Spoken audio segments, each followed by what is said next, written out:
আসসালামু আলাইকুম। আমি doctor Faisal Kamal, general laparoscopic breast and colorectal surgeon, কর্মরত আছি বঙ্গবন্ধু শেখ মুজিব মেডিকেল বিশ্ববিদ্যালয়ে। আজকে আপনাদেরকে একটি সার্জিক্যাল রোগ সম্পর্কে এবং এটা চিকিৎসা পদ্ধতি সম্পর্কে সংক্ষেপে দু চারটি কথা বলবো। প্রথমত হচ্ছে ব্যাপারটি স্তন্য ক্যান্সার বা ব্রেস্ট ক্যান্সার। এই ব্রেস্ট ক্যান্সারের ক্ষেত্রে আমাদের চিকিৎসা পদ্ধতি অনেক ধরনের আছে। এর আগে আমরা এটা কারণ, এটা রোগ নির্ণয় সম্পর্কে বলেছি। এখন শুধু চিকিৎসা পদ্ধতি সম্পর্কে বলবো। চিকিৎসা পদ্ধতির ভিতরে এটা একটা মাল্টি মোডাল চিকিৎসা পদ্ধতি, মানে অনেক ধরনের চিকিৎসকের পরামর্শ হয়ে এটা আসলে চিকিৎসা পদ্ধতি আসলে সিদ্ধান্তটি নিয়ে থাকি আমরা কি ধরনের চিকিৎসা পদ্ধতির সাথে এটা করবো আর কি একটা রোগীর ক্ষেত্রে। তো সেক্ষেত্রে আমাদের রোগীরা একটা কমন প্রশ্ন আমাদেরকে করে থাকেন, সেটি আজকে বলবো। সেটি হচ্ছে অপারেশন পদ্ধতি। এই অপারেশন পদ্ধতির ক্ষেত্রে দেখা যায় যে আসলে আমরা কি ধরনের অপারেশন পদ্ধতি অ্যাপ্লিকেশন করব। এই অপারেশন পদ্ধতি অনেক সময় দেখা যায় যে রোগীরা আমাদেরকে খুবই ভীত সন্ত্রস্ত হয়ে এবং খুব উদ্বিগ্ন হয়ে বলেন যে আসলে আমার পুরো স্তনটাই ফেলে দিব স্যার, শুধু টিউমারটি ফেললেই হয় কিনা।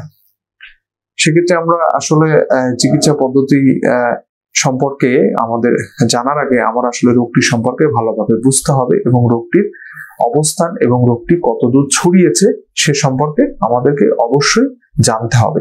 একজন সার্জন, রেডিওলজিস্ট, প্যাথোলজিস্ট, অঙ্কোলজিস্ট সবাই মিলে ডিসিশন নিয়ে থাকেন তার চিকিৎসা পদ্ধতি কেমন হবে।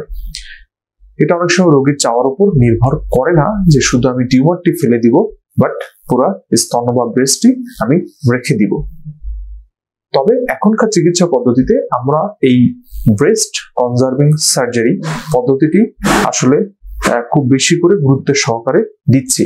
কারণ দেখা যায় আর্লি স্টেজে একজন মহিলার যখন স্তন ক্যান্সার বা ব্রেস্ট ক্যান্সার হচ্ছে, তার পুরো ব্রেস্টটা ফেলে দেওয়া তার জন্য আসলেই অনেক মানসিক চাপের ব্যাপার।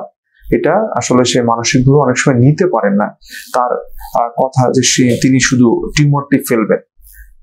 এই টিউমারটি ফেলার ক্ষেত্রে কিছু নিয়ম কানুন বা কিছু ক্রাইটেরিয়া আছে যেটা আমরা সবাইকে বলে থাকি। সেটি প্রথমত হচ্ছে যে আপনার ব্রেস্টের সাইজ বা স্তনের সাইজ আর টিউমারের সাইজটি কেমন, এটা রেশিও আমরা নির্ণয় করে থাকি। দেখা যায় যে স্তনের চেয়ে টিউমারের সাইজ বড়, তখন সেক্ষেত্রে আমরা আসলে শুধু টিউমার অপসারণ করা সম্ভব হয় না, আমাদের তখন পুরা স্তনটি ফেলতে হয়।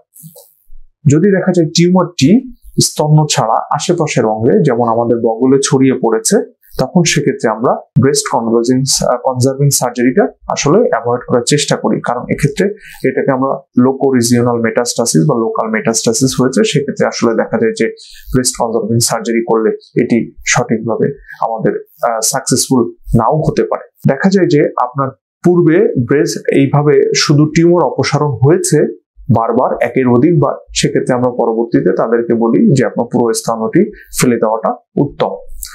এবং কিছু ক্যান্সার দেখুন অ্যাডভান্স স্টেজে চলে এসেছে, যেটা আমাদের বোটা বা নিপল ইনভলভ করে ফেলেছে, স্তনের চামড়া ইনভলভ করে ফেলেছে বা শরীরের অন্য অঙ্গ প্রত্যঙ্গে ছড়িয়ে পড়েছে। সেক্ষেত্রে আমরা তাদেরকে বলি যে আপনার জন্য ব্রেস্ট কনজার্ভিং সার্জারি নয়, আপনার জন্য পুরো ব্রেস্টটাই ফেলে দিতে হবে। এবং ব্রেস্ট কনজার্ভিং সার্জারির ক্ষেত্রে সবচেয়ে গুরুত্বপূর্ণ যে বিষয়টি সেটি হচ্ছে অপারেশনের পরে আমরা রেডিওথেরাপির পরামর্শ দিয়ে থাকি। এই রেডিওথেরাপি আসলে আমাদের দেশে খুব একটি অ্যাভেলেবেল নয় এবং এটা বেশ খরচ সাপেক্ষ। সবসময় এটি সব রোগী সমানভাবে অ্যাফোর্ড করতে পারে না বা সব জায়গায় এই সেবাটি আসলে চালু নাই। আমরা যখন একটা ব্রেস্ট কনজার্ভিং সার্জারি করে দিই, তখন আসলে যখন রেডিওথেরাপির কথা বলা হয় তখন দেখা যায় রোগীরা রেডিওথেরাপি নিতে পারেন না বা সঠিক সময় এটা গ্রহণ করতে পারেন না। এর ফলশ্রুতিতে দেখা যায় এই ক্যান্সারটি আবার ছড়িয়ে পড়ে এবং তখন আসলে জীবন সংকটাপন্ন হয়ে যায়। সেক্ষেত্রে আমরা অবশ্যই বলে থাকি যে একজন চিকিৎসক বা সার্জনের পরামর্শ নিয়ে অবশ্যই সিদ্ধান্ত নেওয়া যে তিনি ব্রেস্ট কনজার্ভিং সার্জারির জন্য উপযুক্ত কিনা অথবা পুরা স্তন বা ব্রেস্টটা ফেলে দেওয়ার জন্য উপযুক্ত কিনা। আশা করছি সবাইকে অল্প কথার মধ্যে বোঝাতে সক্ষম হলাম। এরপরেও যদি প্রশ্ন থাকে, আপনাদের কোনো জানার থাকে, অবশ্যই আমাদের কমেন্টে জানাবেন। ধন্যবাদ সবাইকে, ভালো থাকবেন। আসসালামু আলাইকুম।